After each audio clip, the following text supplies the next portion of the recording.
Result ಇವತ್ತು ಯಾವ ಥರ ಇದೆ, ಯಾರ್ಯಾರು ಯಾವ್ಯಾವ ಪ್ಲೇಸದಲ್ಲಿ ಇದ್ದಾರೆ ಅಂತ ನಿಮ್ಗೆ ಡೀಟೇಲ್ ಆಗಿ ಹೇಳ್ತಾ ಹೋಗ್ತೀನಿ ಬನ್ನಿ.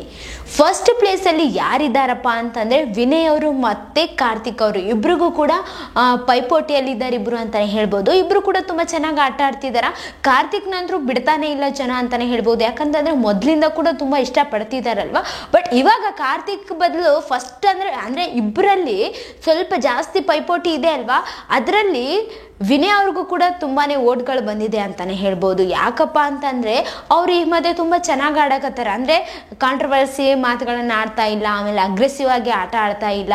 ಏನು ಮಾತಾಡಬೇಕು, ಎಲ್ಲಿ ಎಷ್ಟು ಆಟ ಆಡಬೇಕು, ಎಷ್ಟು ಮಾತಾಡಬೇಕು ಅಷ್ಟೇವನ್ನು ಕರೆಕ್ಟಾಗಿ ಮಾಡ್ತಾ ಇದ್ದಾರೆ ಅಂತಲೇ ಹೇಳ್ಬೋದು. ಈ ಒಂದು ಬಿಗ್ ಬಾಸ್ ಮನೆಯಲ್ಲಿ ಜಗಳ ಮಾಡದೆ ತುಂಬ ಸಾದಾ ಸೀದಾ ಇದ್ದು, ಆಮೇಲೆ ತುಂಬ ಸೈಲೆಂಟ್ ಆಗಿದ್ದು, ಜಗಳಗಳು ಆಗೋದನ್ನು ಕೂಡ ತಪ್ಸಕ್ಕೆ ಹೋಗ್ತಿದ್ದಾರಲ್ಲ, ಅದಕ್ಕೆ ಎಲ್ರಿಗೂ ವಿನಯ್ ಅವ್ರ ಮೇಲೆ ಒಂದು ಪ್ರೀತಿ ಬಂದಿದೆ. ಆಮೇಲೆ ಅವ್ರಿಗೂ ಪ್ರೋತ್ಸಾಹ ಮಾಡ್ಬೇಕಂತೇಳಿ ಜನಕ್ಕೆ ಅನಿಸಿದೆ ಅಂತಲೇ ಹೇಳ್ಬೋದು. ಯಾಕಂತಂದರೆ ಅವ್ರು ಇಷ್ಟು ದಿನ ಏನಿದ್ರು ಈಗ ಅವ್ರು ಚೇಂಜ್ ಆಗಿದ್ದಾರೆ.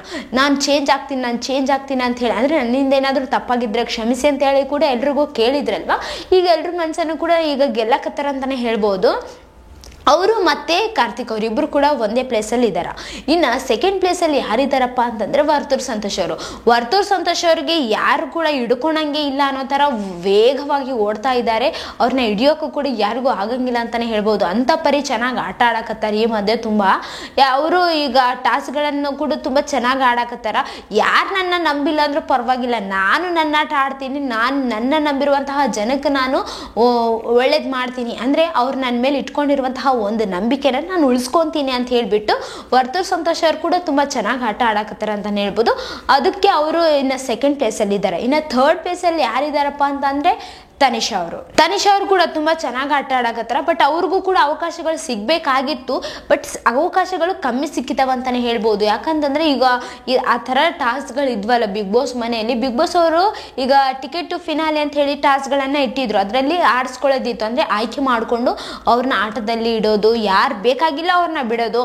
ಆಮೇಲೆ ಯಾರಿಗೆ ಅತಿ ಹೆಚ್ಚು ಅಂಕಗಳಿದ್ದಾವೋ ಅವ್ರನ್ನ ಆಟಕ್ಕೆ ತೊಗೊಂಡ್ರೆ ಅವ್ರಿಗೂ ಅಂಕಗಳು ಜಾಸ್ತಿ ಬಂದುಬಿಡ್ತಾವೆ. ಆಯ್ತು ಅವರೇ ಹೋಗ್ಬಿಡ್ತಾರ ಫಿನಾಲೆಗೆ ಅಂತ ಹೇಳ್ಬಿಟ್ಟು ಆ ಥರ ಮಾಡಿದಾರಲ್ವ. ಇನ್ನು ಥರ್ಡ್ ಪ್ಲೇಸಲ್ಲಿ ಅದಕ್ಕೆ ಆಟಗಳು ಆಡಕ್ಕೆ ಆಗದೆ ಥರ್ಡ್ ಪ್ಲೇಸಲ್ಲಿ ಇದ್ದಾರೆ ಅಂತಲೇ ಹೇಳ್ಬೋದು ತನಿಷಾ ಅವರು. ಇನ್ನು ಡೇಂಜರ್ ಝೋನ್ದಾಗ ಯಾರಿದ್ದಾರಪ್ಪ ಅಂತಂದರೆ ತುಕಾಲಿ ಅವರು ಮತ್ತು ನಮ್ರತಾ ಅವರು ಇಬ್ಬರು ಕೂಡ ಡೇಂಜರ್ ಝೋನ್ದಾಗಿದ್ದಾರೆ ಅಂತಲೇ ಹೇಳ್ಬೋದು. ತುಕಾಲಿ ಅವ್ರಿಗೆ ಈಗ ಕಳಪೆ ಕೂಡ ಬಂದಿದೆ ಅಲ್ವಾ.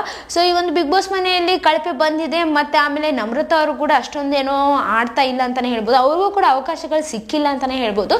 ಬಟ್ ಜನ ಮೊದಲಿಂದನೂ ಏನು ಆಡಿದ್ದಾರೆ ಏನಿಲ್ಲ ಅನ್ನೋದನ್ನೆಲ್ಲ ನೋಡ್ಕೊತ ಬರ್ತಾರೆ ಅಂತಲೇ ಹೇಳ್ಬೋದು.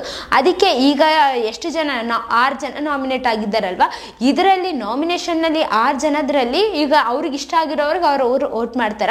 ನಮ್ರತಾ ಅವ್ರು ಕೂಡ ಇಷ್ಟನೇ ಇರ್ತಾರ, ಯಾರಿಗೂ ಇಷ್ಟ ಇಲ್ಲ ಅಂತ ಹೇಳ್ತಾ ಇಲ್ಲ. ಆದರೆ ಇಲ್ಲಿ ಫಸ್ಟಿಂದನೂ ಆಟಗಳನ್ನು ನೋಡ್ಕೊತ ಬರ್ತಾರಲ್ವ ಜನ. ಅದಕ್ಕೆ ಅವ್ರವ್ರಿಗೆ ಯಾರ್ಯಾರಿಗೆ ಹಾಕ್ಬೇಕು ಅನಿಸುತ್ತೆ ಅಂದರೆ ವಿನಯ್ ಅವರು, ಕಾರ್ತಿಕ್ ಅವರು, ಮತ್ತು ಆಮೇಲೆ ವರ್ತೂರ್ ಸಂತೋಷ್ ಅವರು ಮತ್ತು ತನಿಷಾ ಅವರು ಇವರೆಲ್ಲ ಮೊದಲಿಂದ ಕೂಡ ಆಟಗಳನ್ನು ಚೆನ್ನಾಗಿ ಆಡ್ಕೊತ ಬಂದಿದ್ದಾರೆ. ಅಂದರೆ ಇವ್ರೀಗ ನಮ್ರತಾ ಅವರಿಗೆ ಕಂಪೇರ್ ಮಾಡಿದರೆ ಅದಕ್ಕೆ ನಮ್ರತಾ ಅವರು ಅಂತೂ ಫುಲ್ ಡೇಂಜರ್ ಝೋನ್ದಾಗಿದ್ದಾರೆ ಅಂತಲೇ ಹೇಳ್ಬೋದು. ತುಕಾಲಿ ಸಂತೋಷ್ ಅವರಂದರೆ ಈಗ ನಮ್ರತಾ ಅವ್ರಿಗಿನ್ನ ಒಂದು ಸ್ವಲ್ಪ ಮೇಲಿದ್ದಾರೆ ಅಂತಲೇ ಹೇಳ್ಬೋದು. ಅಂದರೆ ಅವರು ಕೂಡ ಡೇಂಜರ್ ಝೋನ್ದಾಗಿದ್ದಾರೆ. ಬಟ್ ಇವರಿಬ್ಬರಲ್ಲಿ ಕಂಪೇರ್ ಮಾಡಿದರೆ ತುಕಾಲಿ ಸಂತೋಷ್ ಅವರು ಚೆನ್ನಾಗಿ ಆಟ ಆಡ್ಕೊತ ಬಂದಿದ್ದಾರೆ. ಅವಾಗವಾಗ ಅವ್ರಿಗೆ ಏನು ಆಡ್ಬೇಕು ಅನಿಸಿದೆ ಅದು ಎಂಟರ್ಟೈನ್ಮೆಂಟ್ ಮಾಡಿದ್ದಾರೆ ಜನಕ್ಕೆ, ಎಲ್ರಿಗೂ ಅಂದರೆ ಈ ಒಂದು ಟಿ ವಿನಲ್ಲಿ ಎಲ್ರಿಗೂ ಕೂಡ ಕಾಣಿಸ್ಕೊಳ್ತಿದ್ದಾರೆ ಅವ್ರು ಅಂತಲೇ ಹೇಳ್ಬೋದು. ನಮ್ರತಾ ಅವ್ರು ಇಷ್ಟು ದಿನ ಏನು ಕಾಣಿಸ್ಕೊಂಡಿಲ್ಲ, ಬಟ್ ಇವಾಗ ಕಾಣಿಸ್ಕೊಳ್ತಿದ್ದಾರೆ. ನೋಡೋಣ, ಯಾಕಂತಂದರೆ ಯಾರ್ಯಾರ ಅದೃಷ್ಟ ಹೆಂಗಿರುತ್ತೋ, ಹೆಂಗೆ ಚೇಂಜ್ ಆಗುತ್ತೋ ಗೊತ್ತಾಗಲ್ಲಲ್ವಾ.